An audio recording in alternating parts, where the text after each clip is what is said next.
Bine ați venit, dragilor din Zodia Capricorn, oriunde v-ați afla în această lume mare. Sunt încântată să fim din nou împreună la o nouă lectură pentru luna martie a acestui an 2026. Așa că, dragilor, toți cei care aveți nu doar soarele, ci și luna, Venus sau poate chiar ascendentul în Zodia Capricorn, această lectură este de asemenea și pentru voi. Ca de fiecare dată vă readuc aminte celor care poate ați uitat și celor care sunteți noi aici pe canal, este totuși o lectură general colectivă, așa că vă rog să luați decât ceea ce va rezona cu voi. Desigur, nu pot începe această lectură înainte de a le mulțumi tuturor celor care sunteți deja aici, care mă susțineți de fiecare dată, prin fiecare comentariu, prin fiecare gest de apreciere și prin fiecare gând bun care vine din partea voastră, așa că mii de mulțumiri. Iar pentru cei care sunteți pentru prima dată aici pe canal, vă urez din toată inima bun venit și dacă la finalul acestei lecturi simțiți că rezonați, că această lectură v-a adus claritate, ghidare sau poate liniște interioară, eu vă invit cu mare drag să vă abonați și desigur să susțineți acest canal printr-un simplu like. Atât abonarea cât și like-ul sunt gratuite, un singur lucru este necesar, dorința și plăcerea fiecăruia de a o face. Acum începem, așa cum mulți dintre voi v-ați obișnuit, un foarte scurt rezumat, fără detalii tehnice, a lunii martie, prima lună de primăvară, luna în care avem parte de echinocțiu de primăvară, în care ziua este egal cu noaptea și în care începe noul an astrologic. Așa că, dragilor, această lună martie vine cu două energii total opuse, ca să zic așa. Începe, aici trebuie să vă spun, avem o lună plină în Fecioară, chiar pe 3 martie, care continuă seria de dezvăluiri, de adevăruri, de informații ascunsă care este acolo de sub preș la suprafață și care atât la nivel global, să știți, nu numai la nivel individual, deci la nivel global va face să se regleze anumite sisteme, chiar și instituții de sănătate, poate pe zona asta a muncii, cumva oamenii devin mai critici și mai atenți la detalii. Și zic că este un lucru important. Așa că luna martie, cum am mai spus, se împarte în două. Avem prima jumătate a lui martie, nu știu dacă am spus august, cred. Dacă am spus, nu e întâmplător, probabil că pentru voi ceva va avea legătură cu august. Nu știu de ce mi-a venit august și dacă nu l-am spus, asta este, mi-a venit în cap, l-am rostit și probabil că atunci cu siguranță sau are legătură cu această lună într-un fel sau altul. Închid paranteza. Și, cum am mai spus, prima parte a lunii martie vine cu, cum să spun eu, cu încheierea unor iluzii, cu dizolvarea unor situații care încet, încet încep să se clarifice. După care, după toată această clarificare, analiză, atenție la detalii, această dorință de a fi un pic mai critici, de a cere răspunsuri, vine cea de-a doua jumătate, cum am mai spus, de pe 20 martie, când soarele intră în berbec, odată cu el și Saturn, și începe distracția, ca să spun așa, pentru că arată începutul unei noi etape karmice legate de putere, de inițiativă, de responsabilitate personală și unde noi oamenii, toți, umanitatea în general, este pusă să își asume, dar să-și asume cine suntem cu adevărat, ce ne reprezintă cu adevărat, care sunt valorile noastre adevărate. Pentru voi, luna martie, dragilor, din Capricorn, aș spune că se activează două zone importante, mai ales comunicarea, casa sau familia și aș spune că prima parte a lunii este un pic mai mentală, mai analitică. Iar după 20 martie pot apărea decizii legate de stabilitatea personală, de comunicarea mult mai clară și faptul că poate vă veți da seama că atât stabilitatea personală, comunicarea, responsabilitatea sunt factori importanți ai stabilității în muncă cât și în iubire. Dacă vorbim de muncă, e posibil să aveți discuții, negocieri, documente de revizuit până pe 20 martie, când pot apărea posibile schimbări în mediul de profesional, în mediul vostru de lucru, iar de asemenea, după 20 martie se va pune un pic mai multă atenție pe echilibru între muncă și viața personală. Dacă vorbim de bănuți, stabilitatea aș zice că este moderată, posibile cheltuieli pentru casă, pentru cămin. Recomandarea astrologică este aceea de a încerca să evitați decizii financiare impulsive și mai ales după data de 20 martie.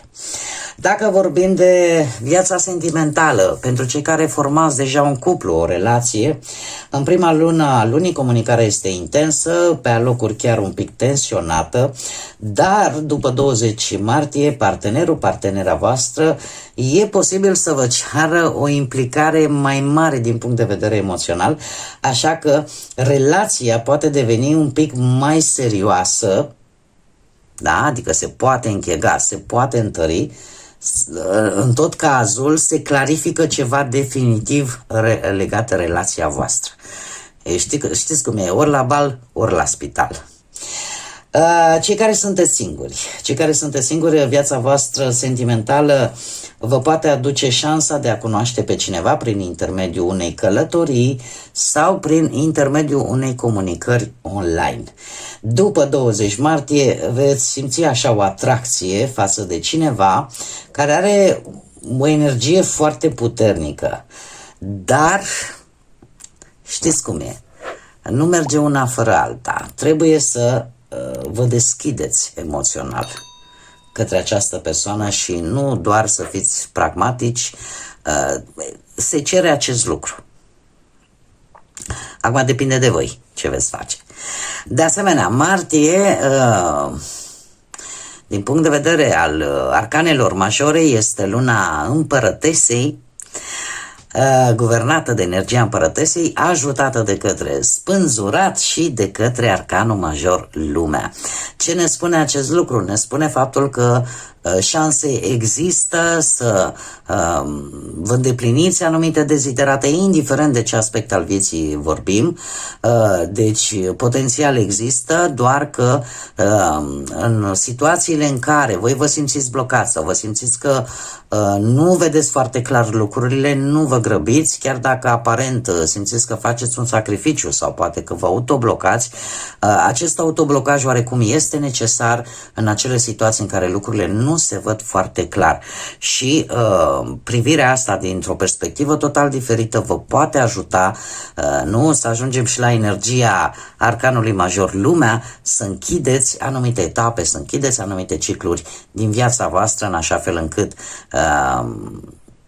nu știu, aspectul care pe voi vă interesează cel mai mult să se finalizeze într-un mod fericit. Și acum, haideți să vedem, aici pe masă am câte o carte pentru fiecare săptămână întreagă a lunii martie și să vedem ce aduce important, să spunem așa, prima săptămână din martie și avem o ceașcă crăpată. Se pare că există o nemulțumire în viața voastră. Acum această nemulțumire, mai degrabă aș tinde să cred că este legat de direcția pe care voi vroiați să mergeți sau de un anumit plan pe care voi vi l-ați făcut și unde ceva nu iese așa cum v-ați fi așteptat voi sau așa cum v-ați fi dorit voi. Cea de-a doua săptămână avem tronul care ne vorbește de o poziție de autoritate, că e a voastră sau că cineva și-o impune. Cert este că avem de-a face cu o energie de putere. Cea de-a treia săptămână avem pâinea, o perioadă destul de bună de prosperitate, de abundență, deci o săptămână în care, să spunem, lucrurile sunt bune. Mai ales dacă vorbim de partea bănuților. Cea de-a patra săptămână și ultima ei, aici este interesant, avem îngerul care ne vorbește de o ghidare spirituală și de o protecție împotriva oricărui rău. Asta îmi poate transmite mesajul că unii dintre voi posibil să vă apropiați mult mai mult de partea asta divină, de partea spirituală și efectiv să simțiți că sunteți protejați. Acum, eu vă mai spun un lucru, e posibil ca unii dintre voi chiar pe finalul lunii martie să treceți printr-o situație care efectiv să vă demonstreze că nu sunteți singuri și că există cineva acolo sus care vă iubește și care vă protejează. Sau printr-o situație în care sunteți ghidați subtil către un alt scop poate mult mai bun decât cel pe care l-ați fi așteptat voi. Și acum, haideți să vedem ce ne spune și tarotul, ce vine pentru dragii mei din Capricorn în luna martie, atât pe plan profesional, financiar sau sentimental. Să vedem. Bun, pe plan profesional, provocarea voastră este să clarificați o situație legată de muncă, de viața voastră profesională. Nu știu dacă unii dintre voi poate aveți vreun ascendent în rac, mă scuzați, în pești, îmi cer scuze, în pești.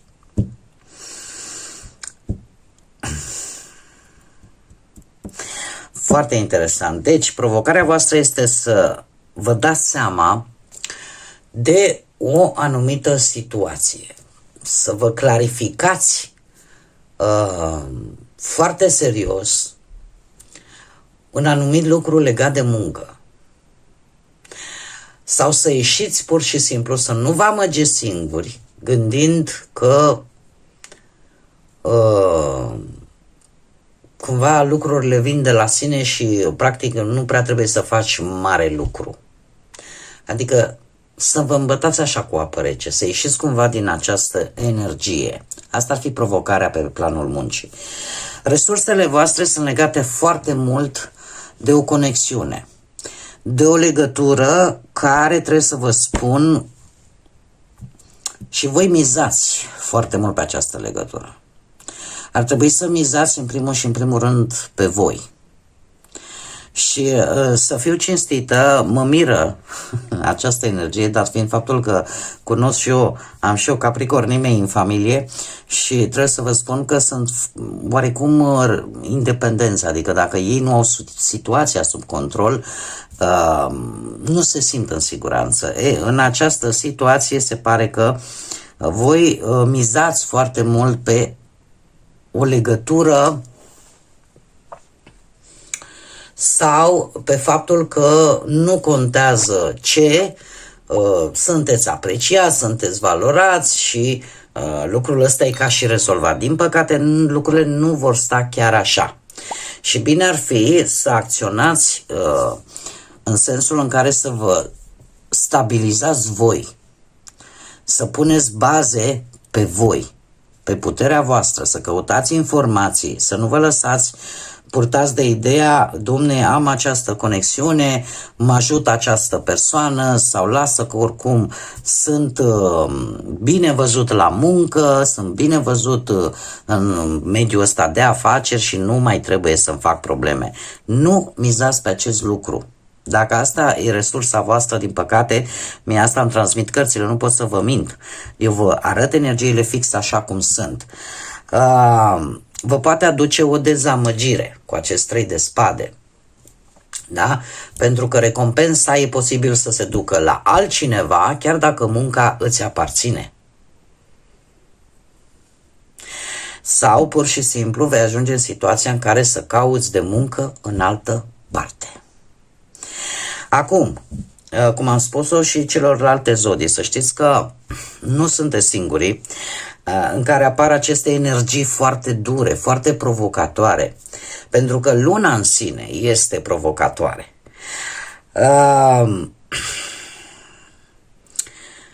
Astea sunt energiile, asta nu înseamnă că tarotul te obligă și vrei, nu vrei, fix asta se va întâmpla. Din punctul meu de vedere, asta e o prostie. Tarotul și, în general, cartomanția are rolul de a vă prezenta energiile, dar voi să le filtrați, voi să le calculați, să le analizați în așa fel încât voi aveți puterea de a le schimba, de a le, prin liberul vostru arbitru, de a face acele schimbări necesare în așa fel încât aceste energii să se schimbe în favoarea voastră.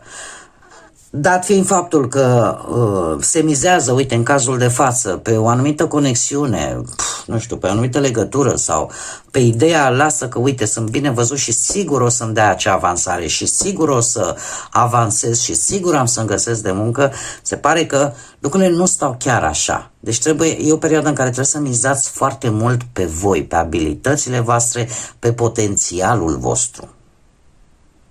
Și asta eu zic că se poate face, pentru că eu nu cunosc zodie mai ambițioasă până la voi și mai ales când e vorba de muncă.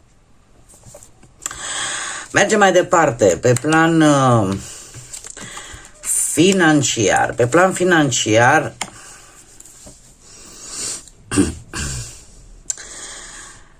pe plan financiar, culmea, avem un 7 de bâte, deci provocarea e să nu te lași.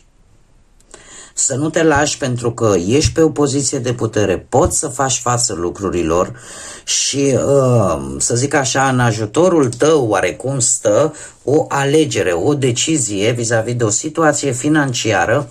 Aș spune că e posibil, cum să spun eu, să îți apară niște posibilități de creștere materială, dar voi trebuie să gândiți pe termen lung, trebuie să, în primul și în primul rând, indiferent cât vă simțiți voi de amenințați de tot felul de probleme, de piedici legate de bani, sau poate pur și simplu încercați să mulțumiți pe alții și în felul acesta aveți tendința de a pierde voi.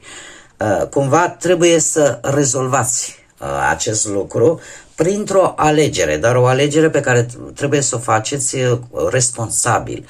O alegere care, indiferent cât de dificil va fi, voi trebuie să vă păstrați rațiunea, logica și să căutați informații.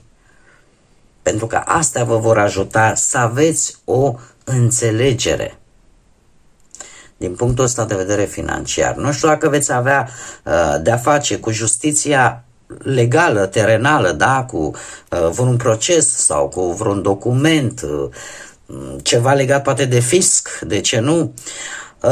Dar justiția, nu știu, zodia balanță, poate cu precădere cei care aveți poate și un ascendent în balanță, dar justiția în cazul de față vine cumva să ne vorbească de investiții pe termen lung, de poate și un dram de noroc, aș spune, dar alegerea stă la voi.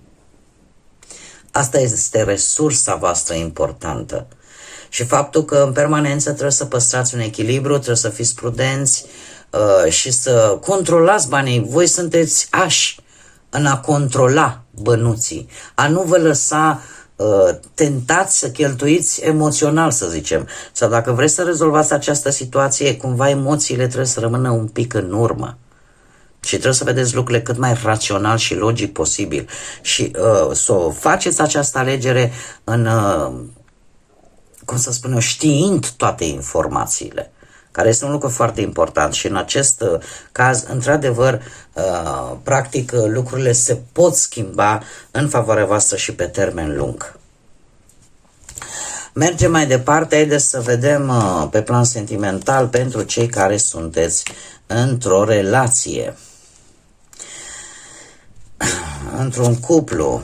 La voi, dragilor, nu știu dacă provocarea voastră ține de un personaj din zodia Berbec, un personaj destul de autoritar.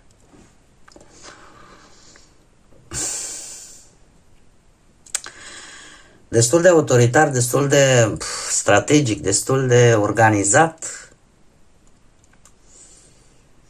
Poate că nu știu dacă acest personaj, dacă aveți de exemplu un ascendent în zodia Berbec, cumva e posibil să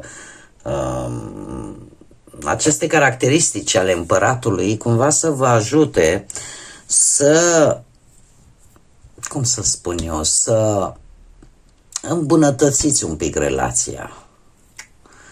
Sau chiar să vă gândiți la oficierea ei. Doar că să știți că, știți cum e, când ești câteodată prea sigur pe tine, totuși, la un moment dat, către sfârșitul lunii, apare o tendință de însingurare. Poate să fie și o teamă, ca să zic așa. O teamă și o tristețe că dacă vei fi abandonat, sau poate nu o să primești tratamentul pe care tu ți l-ai dorit din partea perechii tale. Eu trebuie să vă spun un lucru.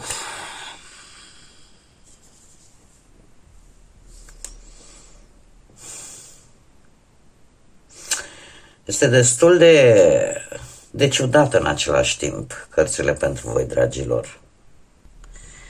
Dragii mei, cei care sunteți într-o relație, mie aceste cărți îmi spun că apare oarece rigiditate, apare nevoia de control, posibil chiar și orgolii, nevoia aia de a avea dreptate, că este a voastră, că este a partenerului vostru, unul dintre voi cumva vrea să domine o anumită situație. Asta nu înseamnă neapărat că provocarea duce la lipsa iubirii. Pur și simplu, provocarea e cine conduce și cum o face.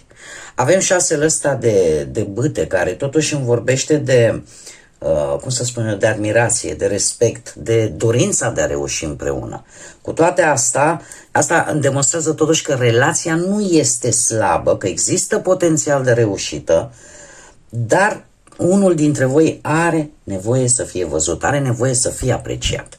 Că sunteți voi, că este perechea voastră, se resimte cumva această nevoie. Iar cinciul ăsta de monede duce la, nu vă gândiți că duce neapărat la despărțire, nici pe departe. Cumva spune despre senzația asta de lipsă, de însingurare, de nu mă simt susținută, de, cum să spun eu, de distanță emoțională. E ca și cum ai zice, orgoliul domină mult prea mult, chiar dacă există potențial și dorință de reușită, dar totuși lucrurile astea cumva neechilibrate pot duce la o stare de răceală, o stare de distanțare. Dar mare atenție, asta nu înseamnă că nu există iubire sau că nu există respect sau că nu există potențial. Mergem mai departe, cei care sunteți singurei, burlăcei și burlăcițe din Capricornia, să vedem ce ne spune tarotul despre voi. Provocarea voastră este o regină de spade, zodii de aer, Gemeni, Balanță, Vărsător. Ce ne spune această energie, dat fiind și faptul că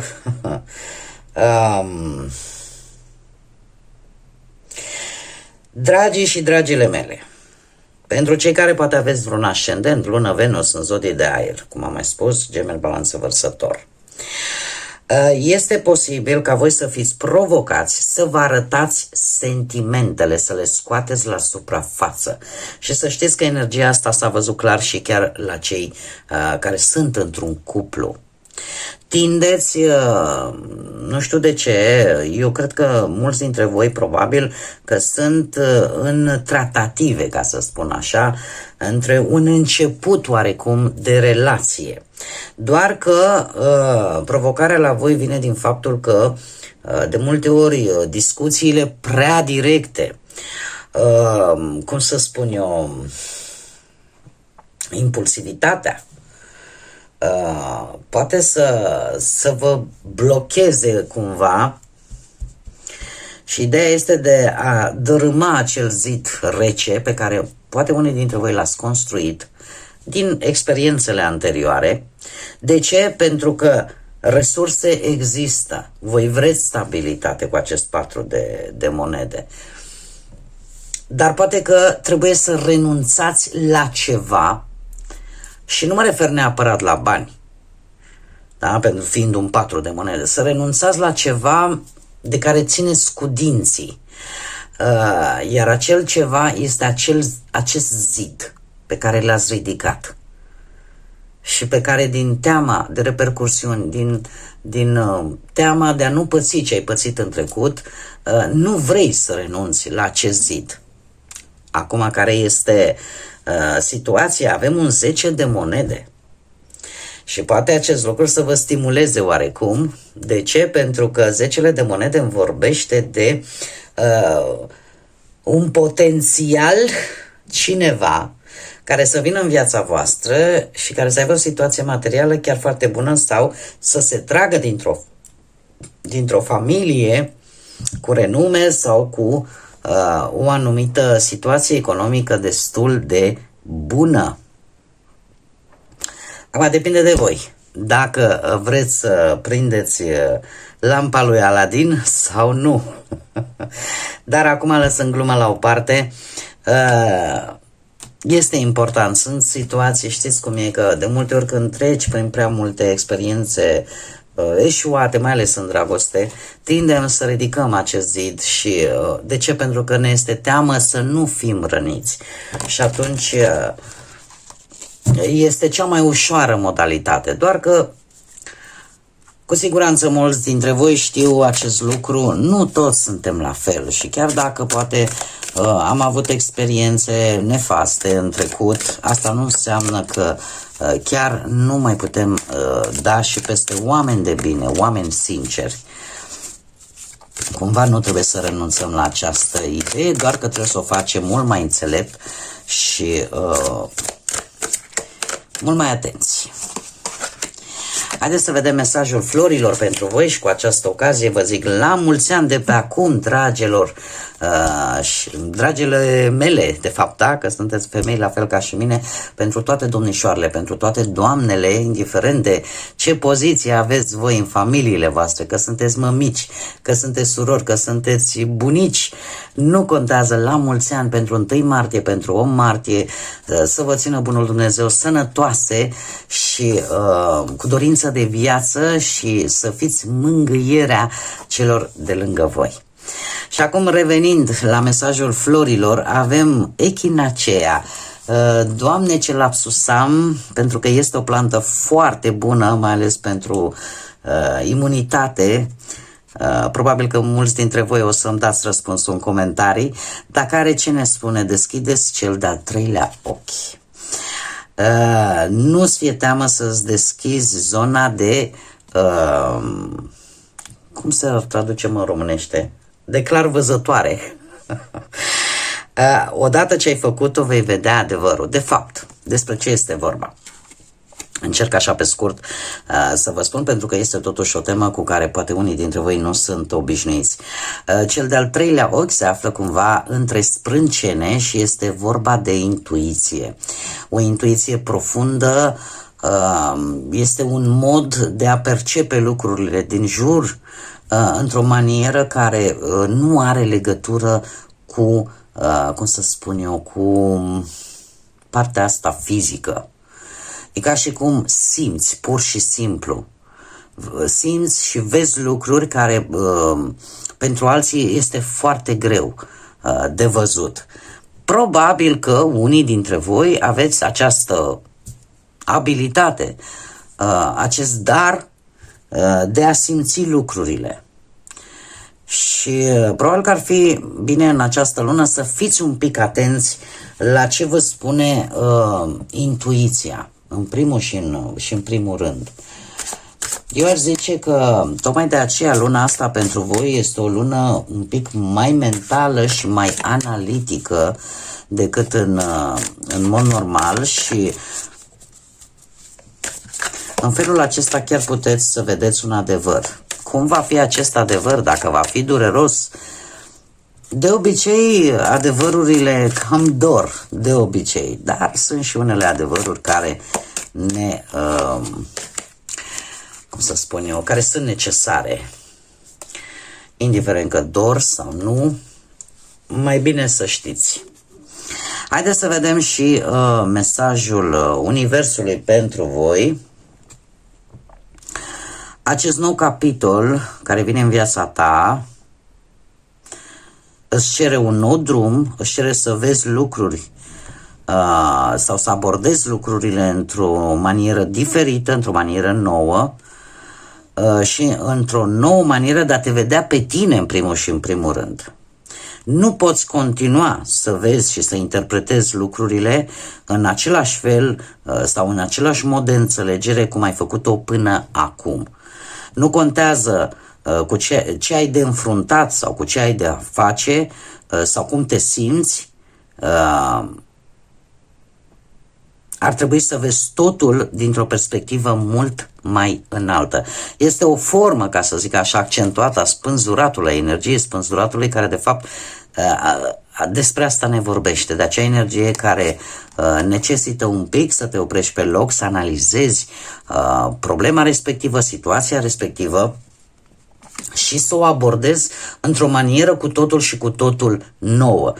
Nu este un drum nou dacă acționezi în același fel în care ai făcut-o și înainte. Practic nu se produce nicio schimbare și sunt multe persoane care îmi scriu, zice, eu aștept să vină schimbarea. Nu, schimbarea pleacă de la noi, așa vă spun de fiecare dată de câte ori am ocazia, schimbarea vine de la noi și degeaba Dumnezeu spune aici în mânuță, dacă tu, de exemplu, spune o boabă de grâu și tu o plantezi în, nu știu, într-o zonă în care e foarte multă umiditate, foarte multă apă, acea boabă de grâu probabil că va putrezi și nu va răsări. Și același rezultat îl vei avea de fiecare dată. Dar dacă cu acea bobiță de grâu te duci și o plantezi într-un pământ fertil, ea va da roade. Ce ai făcut? Ai schimbat total terenul, ai schimbat total mentalitatea. Nu știu cât de bun a fost exemplul ăsta, eu sper că am reușit să vă fac să înțelegeți. Bun, dragii mei, e destul de lungă lectura voastră, nu îmi pare rău, nu puteți să o vedeți toată, o urmăriți așa pe bucăți. Acestea au fost mesajele pentru voi. Sper din suflet ca această lectură să vă aducă claritate, să vă aducă ghidare, să vă aducă poate o nouă viziune, de ce nu, așa cum bine am văzut, a propriei voastre vieți. Eu vă mulțumesc din suflet că ați fost alături de mine și până la o nouă lectură, nu uitați, dragilor, sunteți suflete atât de frumoase, așa că zburați înalt, visați înalt și lăsați iubirea, credința și pacea să vă însoțească la fiecare pas din viața voastră.